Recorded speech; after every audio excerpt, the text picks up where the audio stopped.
Finally, be strong in the Lord and his mighty power. Put on the full armor of God, so that you can take your stand against the devil's schemes. For our struggle is not against flesh and blood, but against the rulers, against the authorities, against the powers of this dark world, and against the spiritual forces of evil in the heavenly realms. Therefore, put on the full armor of God, so that when the day of evil comes, you may be able to stand your ground.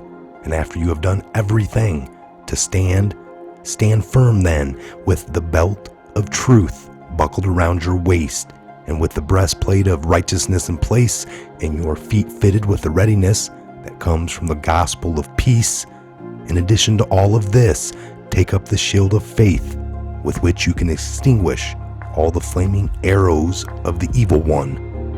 Take the helmet of salvation and the sword of the Spirit, which is the word of God, and pray in the Spirit on all occasions, with all kinds of prayers and requests.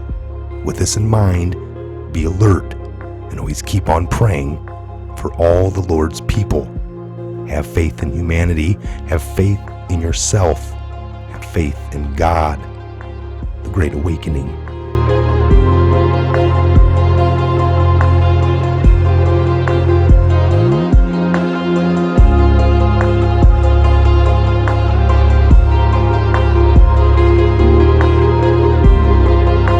Their financial resources are virtually unlimited. Their political resources are unlimited. Their media resources are unmatched. And most importantly, the depths of their immorality is absolutely unlimited. Netflix's Cuties is not the first attempt by Hollywood to normalize pedophilia.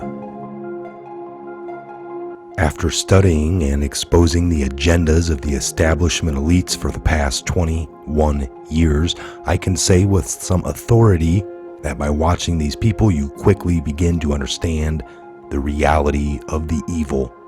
Anyone who dismisses the concept of evil as nothing more than a social construct or a matter of perception is suffering from either naivety or bias.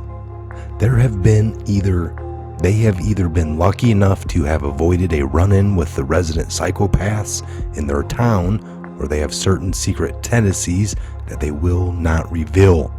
One thing that I have found most disturbing in the habit of evil people to quickly come to the defense of other evil people that they don't even know. You know, like the ones on TV. They think they know them so well and that they could never do something bad because they're in their favorite movie. That is to say, I was initially shocked to discover the extreme level of fraternity predatorial people fill and display when other predatorial people are being exposed. It is as if they have an unspoken brotherhood together, and they don't like it when their kinsmen are being punished for their crimes as well. Yes, there are such things as ignorance, greed, jealousy, and unhealthy desires, etc., so on and so forth, and all of those frailties can lead to evil deeds. That being said, in the majority of cases, you will find that most people do feel guilt, at least the ones I've met and hung around. You know, they feel guilt, regret, empathy, and remorse that prevent them from following through with their basest instincts. That is what we commonly call a conscience, and a greater number of people have it. Without it, our species would have self-destructed and gone extinct thousands of years ago, I believe. With psychopaths, however, it is not only about a complete lack of empathy and conscience. They also have taken joy in the destruction, the debasement, and the exploitation of others. The standard sociopaths harm people in the process of getting what they want because they do not have the capacity to care. Psychopaths harm people because that is their end goal. Think of it as a kind of a kink that they lust after control over others. They get high from it, and their most sought-after drug of choice is violation of innocence. In my lifetime, I have met epic liars, conmen, rapists, murderers, and even pedophiles, and their habits and mannerisms all tend to be the same. With every encounter, you receive a crash course in evil and begin to learn how to identify them and see them from a mile away by their character tics and broken thought process. It gets to a point where they actually become boring and very predictable. While Hollywood loves to romanticize psychopaths as externally interesting, in real life they are more like robots or mindless machines. Most of them are good at what they do, which is to be predatory or parasitic, and it is their only skill sets, I believe. It's the only thing that defines them. Otherwise, they have no capacity for imagination or creativity, and all their thoughts and ideas are stolen from others and recycled. In fact, you will find that if you are near a psychopath for an extended length of time, he or she will start to talk and act just like you. This is what they do. They seek to blend in. Some people have a hard time grasping the nature of psychopath and the evil because they have lived sheltered lives and remain blissfully unaware of the danger. It is certainly possible to bumble through life without encountering such aberrant individuals. Full-blown psychopaths, also known as narcissistic sociopaths, are rare in the grand scheme of human society. They only represent around 1% of the population statistically, with narcissists and people with sociopathic tendencies representing around 5% of the overall public, according to research. And it's a good thing because a stunning majority of violent crimes tend to be committed by sociopathic people. They are by far the primary drain on criminal justice resources and the biggest threat to social stability and safety. If someone really wanted to change humanity for the better, they could not do it without first removing psychopaths from the equation. This means most importantly, removing them from positions of power and cultural influence over others. The problem is there's no way to accurately and easily test for being a psychopath. The traits are preemptive. Extensive psychological observation in a controlled environment is required. Standard psychological tests can be fooled, and brain scan tests are highly suspect. There are people who have tried to make a career out of testing of psychopath brain scans and games, but there is still no valuable proof that the tests do anything to identify such traits of these people. Ultimately, psychopaths have to be judged on their actions and their behavior over a period of time by someone who is paying attention to that person, who is very familiar with their universal personality traits. That said, once these people identify themselves through their actions, we can see something has to be done about them. They're allowed to continue without resistance. They will follow their path. It's a natural conclusion, which means terror and carnage for anyone in their way that they come in contact with, including the country. In order to protect themselves and their activities, psychopaths do need indeed organize together. It has happened over and over again throughout history. And the more intelligent or cunning the members, usually they group together within the upper echelons of society while infiltrating institutions of power. Again, the concept of the lone psychopath is a Hollywood creation that does not represent real life.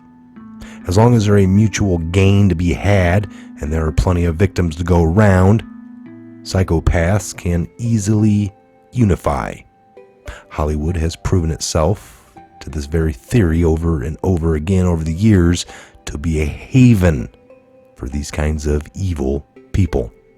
Not so much in terms of the celebrities, though many of them are very narcissistic and sociopathic, but more in terms of people that control the industry.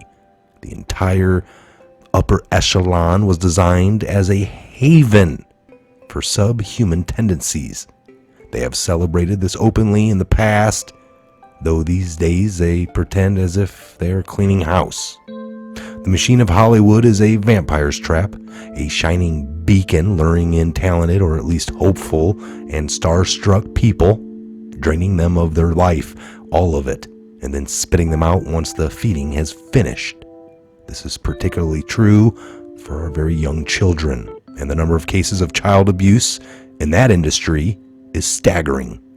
If it were any other business, the media would have been up in arms and in terms of the number of convictions and allegations.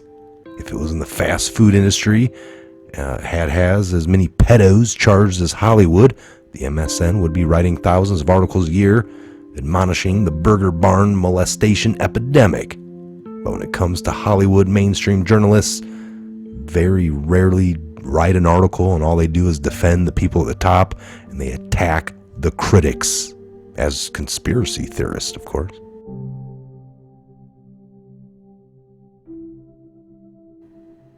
If there is anything positive to be had from the elitist establishment's obsession with getting us to accept child abuse and pedophilia as normal, it is they continue to expose the demons that they are.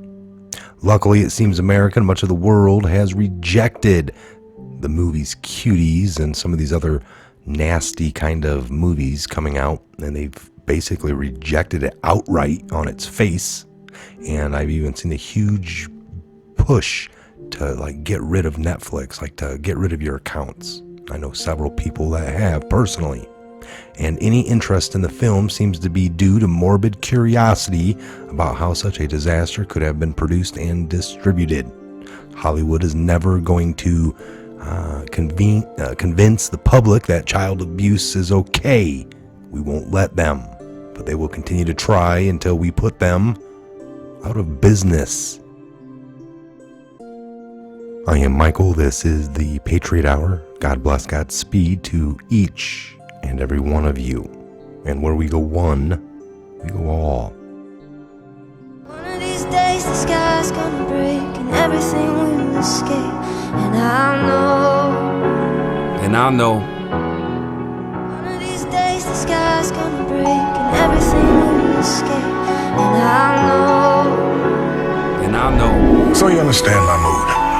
Understand there are some very dark things happening. And I've got this lonely feeling like I'm the only one who knows, the only one who can do anything about it.